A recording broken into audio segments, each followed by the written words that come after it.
Hello, my name is Herminio Ortiz, and this is my psychology and physiology presentation. The title of my presentation is The Safety of Flight and Humans. Traits that could affect the safety of flight. Um, it's I have chosen the two to be fatigue, what things cause fatigue, and what could be improved, and everything that involves in workmanship, the connection between complacency, distraction, communication, and teamwork. Fatigue is the biggest danger in aviation. It's sometimes as the mechanic or the pilot, the manager, as there's out there as they're working. Sometimes it's too late to even identify. Sometimes it's hard to identify unless someone else notices it. But there's so much a body and mind could take at once, and one thing that could also help with this, with the bad of the fatigue, is the senses, smells, touch, and your eyes, which are very critical. Aviation psychology and physiology. There are many moving parts in the aviation industry: planning, producing, maintenance, engineering, and managing. So there's just a lot of things that go on in being able to make an airplane fly. Go away, go away.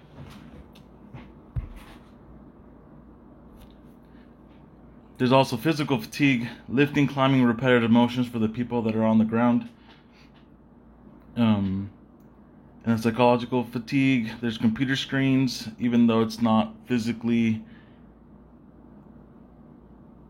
straining on the muscles, but the computer screen reading and counting could easily fatigue the mind, as well as the pilot could go through these issues as well.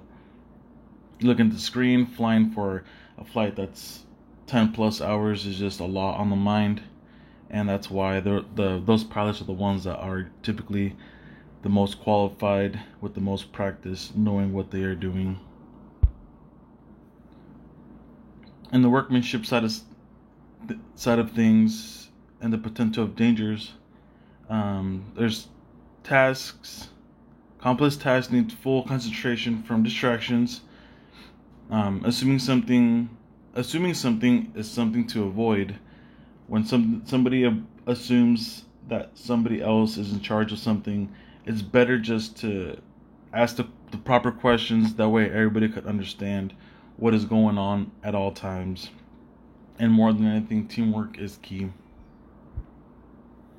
Common practices to help physically is learn to take frequent breaks, learn to relax. It is not a bad thing to take frequent breaks, especially if you are constantly looking at the same screen or your hands are doing such a repetitive motion. The body needs plenty of water, minimal caffeine, full meals, and don't overeat, just to have the body working properly. Find the ergonomical comfort, making sure if you need to stand up to work, if you're sitting down, find the proper way to sit down, and change the lighting. Sometimes a certain kind of lighting could put more strain on the eyes.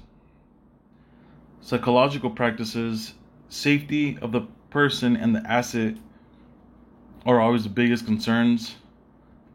First and foremost is safety of the people. Um, but to reduce stress at home and at work will help the psychological side of the fatigue and dangers of the aviation. Or another thing is to pay attention to your lifestyle. If you're doing things in life that just create a lot of stress, unhappiness, there's people out there that help you identify these things. That way you can move on to the next step, or just change the way you're living. And there's nothing that one of the biggest things to do that people don't do is to learn to do nothing. When you're on your break and you're having lunch, it's best to just sit down and do nothing mentally. Have fun at work and at home, just to have a positive attitude. Aviation dangers. So we see in the chart, how the human causes are going higher as the technical issues are being improved day to day. So we could work on technical issues, but we cannot work on human cases. So to help the human cases go down, communication is the most critical tool within the personnel and the teamwork aspect of things, the mechanic to the pilot, the tower to the pilot as they were trying to take off and fly. Fatigue could give pilots the same impairment as being drunk. Flying over 12 hours, landing right in the morning, not being part of their sleep schedule could literally make them feel and act as if they were illegally under the influence of alcohol. For the groundwork, it's best just to have people check on you. They could damage the aircraft when trying to service. Machinery could hit someone in a blind spot when they're not paying attention. So it's critical because of the amount of flights and the amount of people working at an airport, just to double check yourself to make sure everyone else does the work properly as well as you as well. In conclusion, fatigue could affect others more than yourself. Take care of yourself to make sure everyone else is able to do their job properly as well. Physically and psychological, there are two different things with the same common issue of fatigue, and they could both, just because they're both human factor related. Back to the other thing to make sure things go well is to communicate all details.